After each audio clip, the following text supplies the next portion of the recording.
Hello and welcome on 360 Sport on Trust TV. I'm Adeni G. Shafe.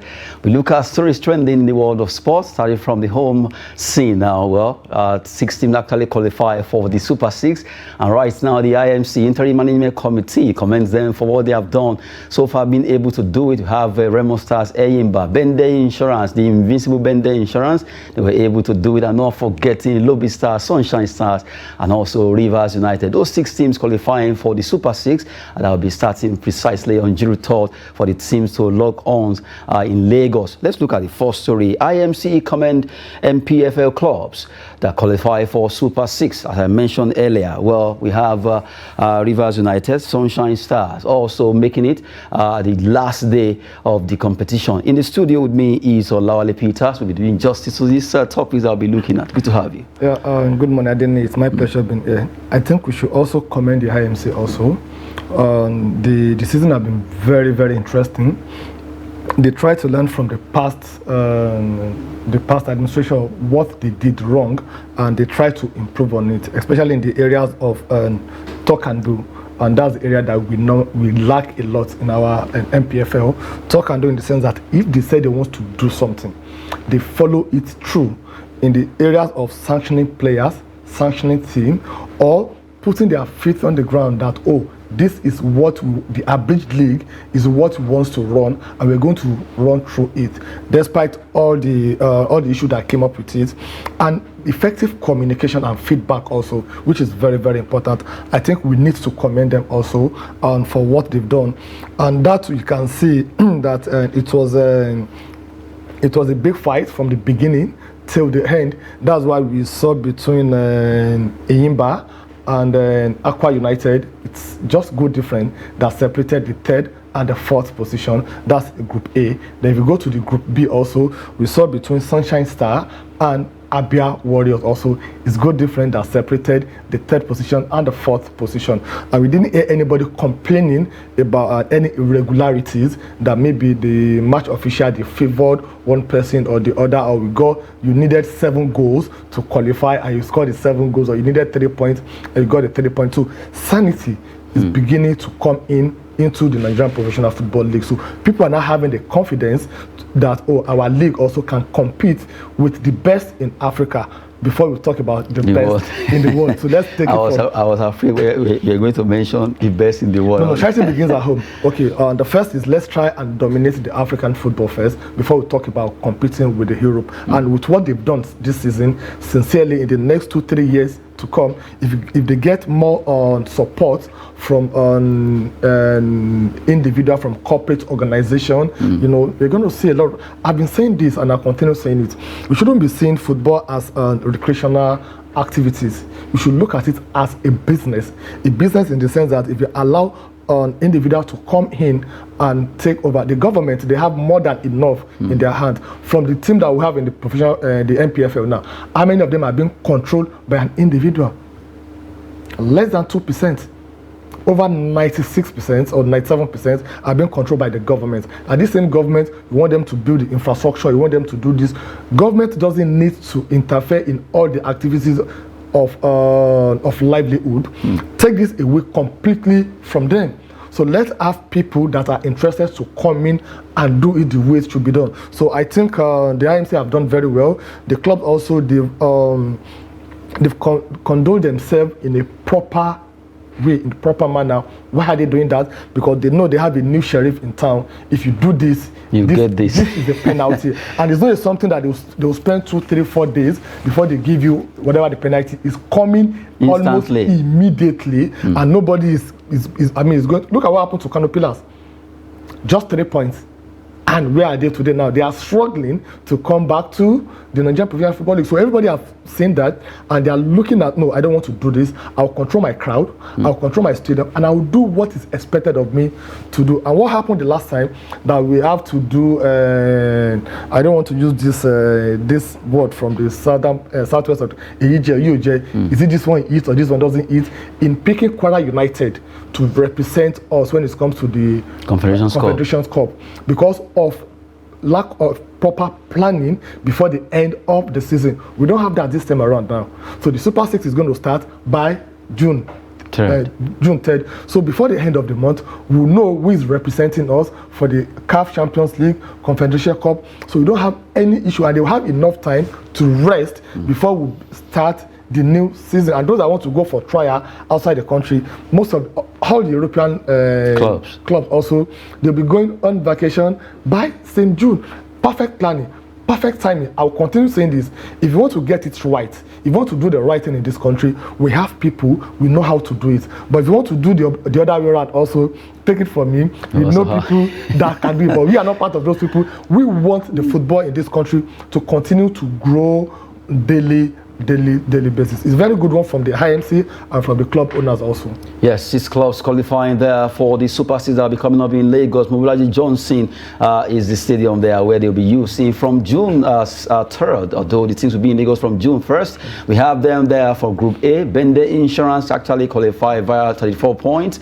You have you have Raymond Stars 33 points. They came second in their group. And you have Eyimba International coming third with 32 points. And in Group B, it was Rivers United. They actually got 34 points, just like Bende Insurance. You have Lobby Stars coming second with 30 points, and you have Sunshine Stars coming third with 27 points. Qualifying on the last day, they were able to do a good one. We have 6 teams there, battle ready to do it, but one team actually stood out. Bende Insurance, their invisibility this season was amazing. 18 matches, unbeaten.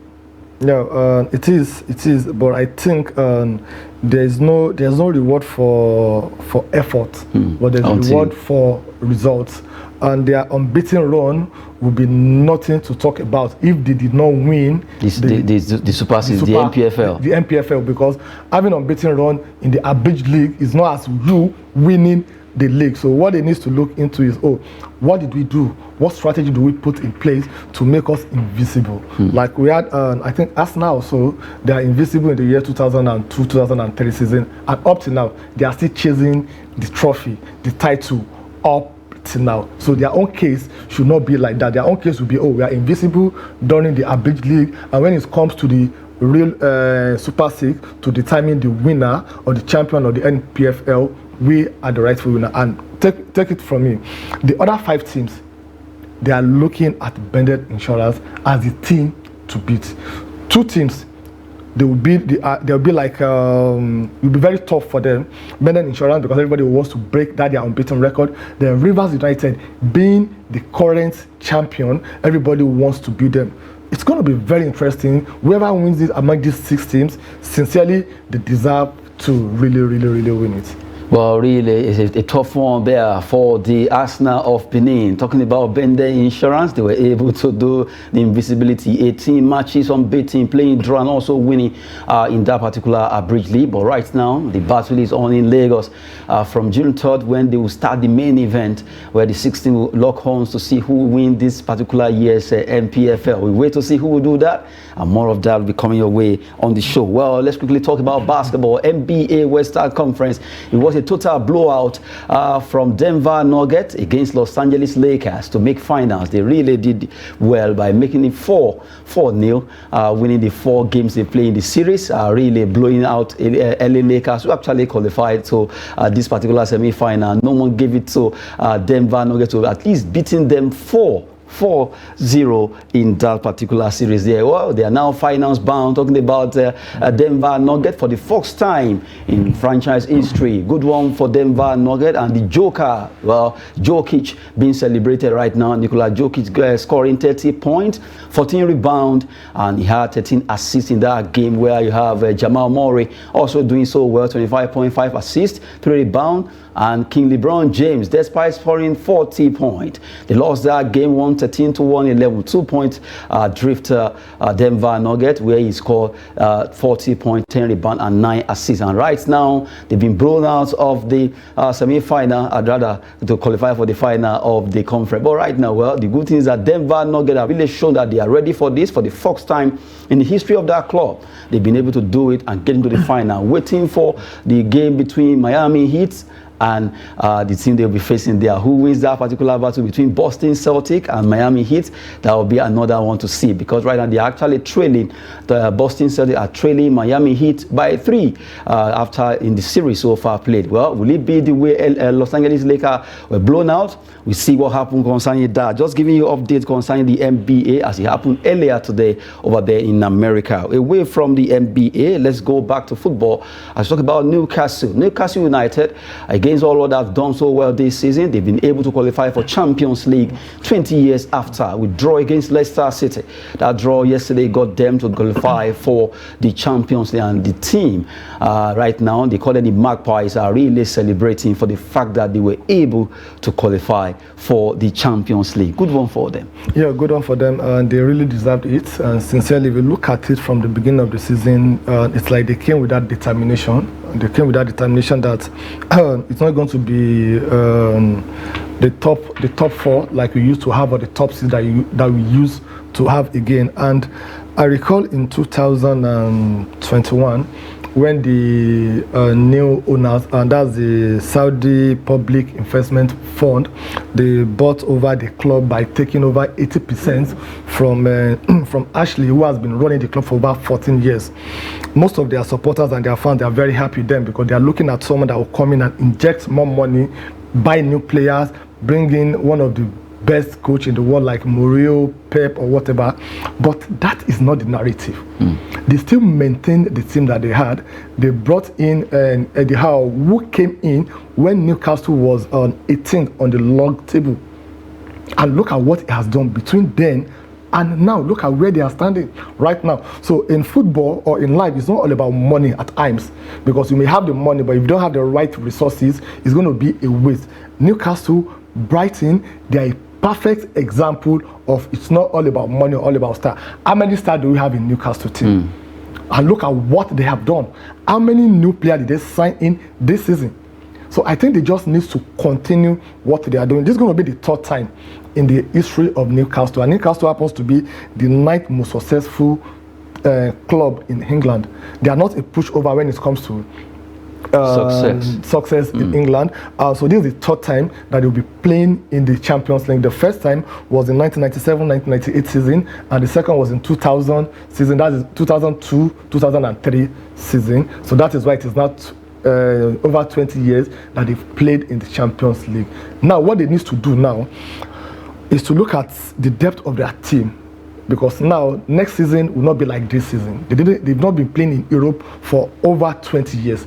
Now that they are going to play in Europe, they need to have a second team or half second team, in the sense that you have some players that you'll be rested. For now, Eddie is used to 4-3-3 formations. He has 3 attackers. So those 3 attackers, you need to bring in more people to support them. Your midfielders, you need to bring in, at least you need about 4 or 5 signings to complement what you have right now. So when you are playing the Premier League, you know that when you have a Champions League to play, to travel, you don't know how far you're going to travel, jet lag and what have you. You have people that can come in and change, because Premier League on its own next season is going to be a very tough game for everybody.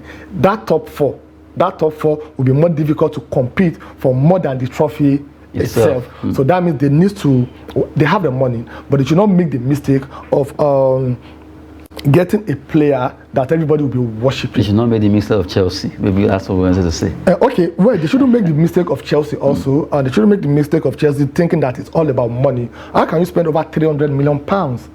And look at where you are today, right now.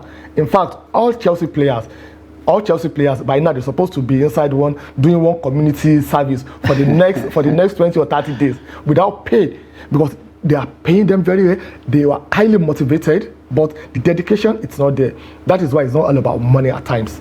That's the truth. So you need to get your resources right. They shouldn't go the way of Chelsea, thinking that it's money, let me just buy them. They should continue with the mentality, the winning mentality, and with the dedication that they have. They shouldn't bring in a player or 2 players that will come and destabilize their dressing room.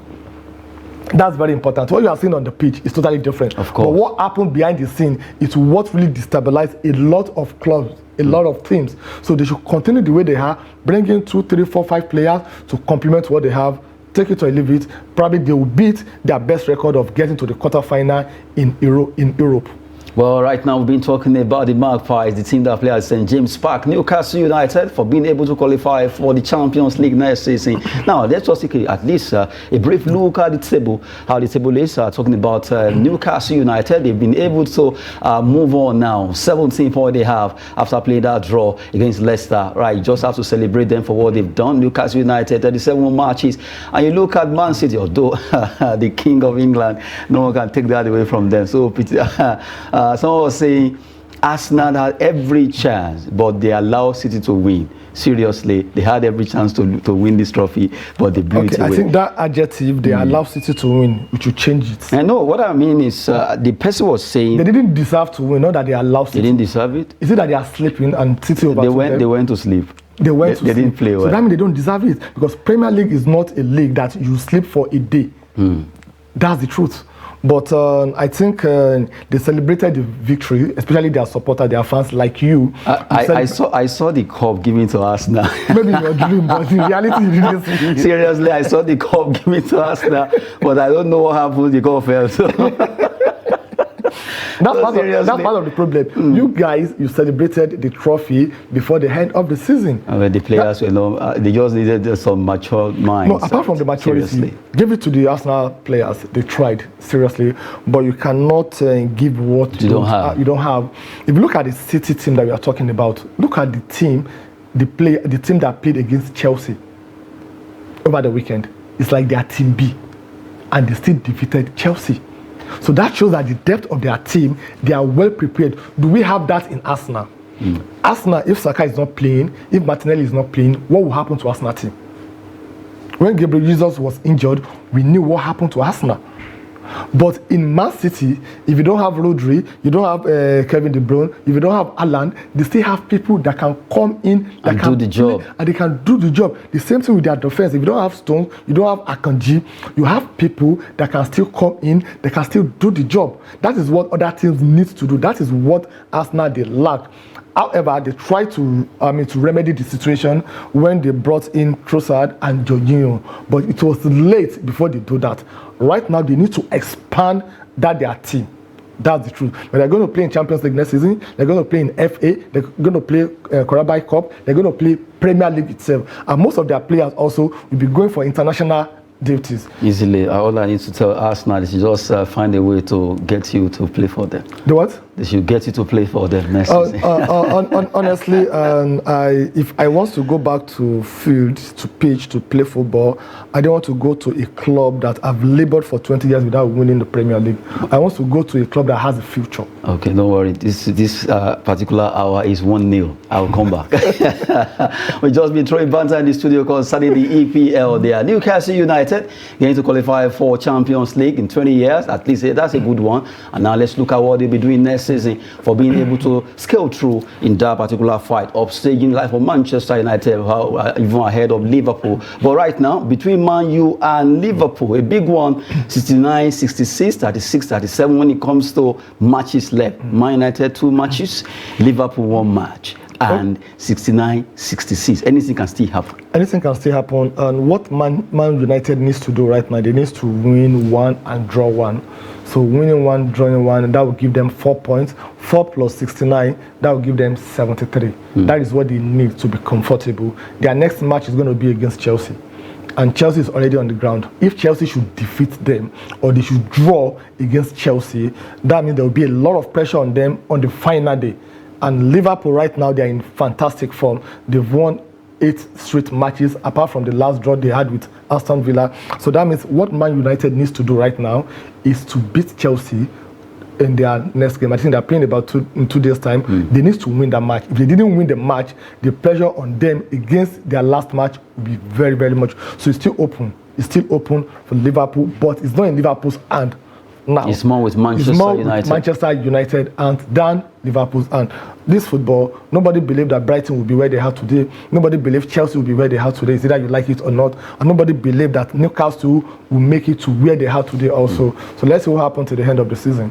till the end of the season to see who stays on there between the Cubs and the Red Devils, Manchester United, Liverpool there. Let's cross to Italy as you look at the issue that came up just yesterday after the judiciary, they actually did the business of football. Juventus found guilty of past transfer dealings, docked 10 points. Earlier on it was 15 points, but right, that particular judgment was reversed, and then they went back up. But right now, back to 10, the 10-point deduction. Let's look at the statement coming from the reason for Juventus being docked 10 points. The old lady, as they are called, were handed 100-point deduction after an investigation to the club's past transfer dealings spanning 2 years, from 2019 to 2021 by the FIGC, that's Italian Football Federation there. Juventus were accused of fixing their balance sheet by artificial gains of around 60 million euros from club transfers. Charges they were found guilty of by the FIGC appeal court in January. The club, however, denied any wrongdoing and took their case to a tribunal at the Olympic Committee, Italy's highest sporting court. The tribunal did not rule on the merits of the case, but instead examined the legal legitimacy of the punishment handed out by the FIGC to the club and directors. Juventus were among several Serie A clubs acquitted of suspect transfer activity by an FGIC appeals court trial 2022, but the investigation into the club was reopened due to new evidence from a separate criminal probe into their finances. The initial 15-point sanction was tougher than the 9-point deduction prosecutor had requested, and the club hoped no point deduction will be applied once the case had been re-examined. Juventus are also facing an investigation from UEFA, European Football Governing Body, over potential breaches of its club licensing and financial fair play regulation, which was announced in March. A lot of issues around. Somebody said it's like Juventus was built on lies. Seriously. And that's the reason why the old ladies is like they are tired, sincerely. Okay, I think what they need to do, because I read also on their website that they are still going to appeal this in one way or the other. That one of the reasons why they give them the 10-point deduction is because they don't want them to participate in Champions League. At least 3 or 5 points will have been enough due to what they found them guilty of doing. 60 million euros. 60 million, yeah. They lied about it. And now they are saying 5 to They said they lied about it. You know, they have a way of covering their track. When it comes to sanctioning Juventus, and when it comes to then appealing or fighting it, they are not new to it. This is not the first time. I remember when the Calciopoli happened, what they did.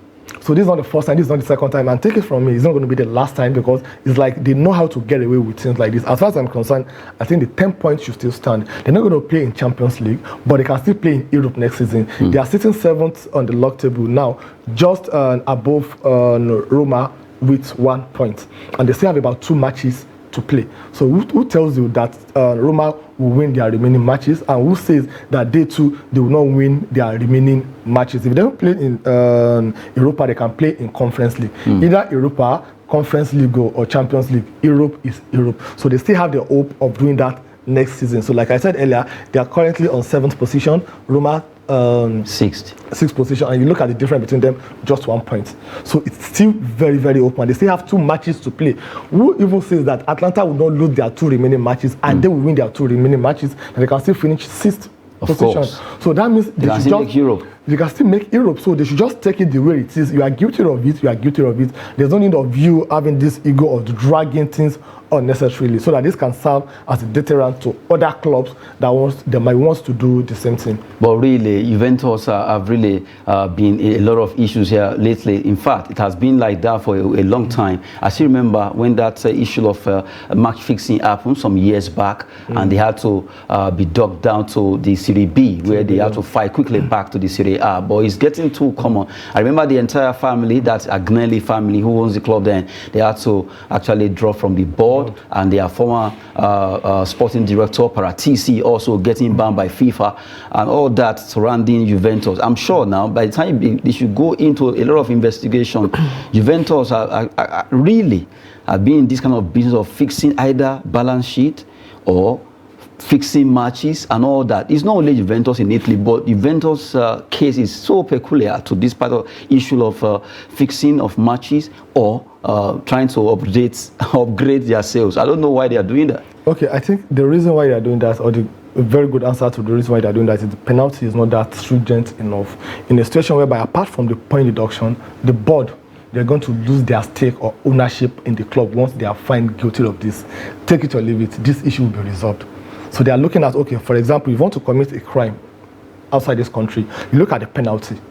Is penalty something that I can afford? If it's something you can afford, don't worry, let me go ahead and do it. But if the penalty is not something that you can avoid, like revoking your license, like you losing your shares, or you being forced to sell your stake to someone else, or for, do you know what that means? That means that you have nothing to do with the club again. By the time they have that in place, take this from me, all these issues will be solved immediately. They will solve themselves. So that's what I think they really need to do. But the issue of finding them, now look at the players now that they are playing. This is an offense committed about 2 years ago. Some of the players that they are playing currently right now, they have no hands in it. They don't know anything about it. Some players, so they are now they left. They are now being punished. They've been punished for sins committed by someone else.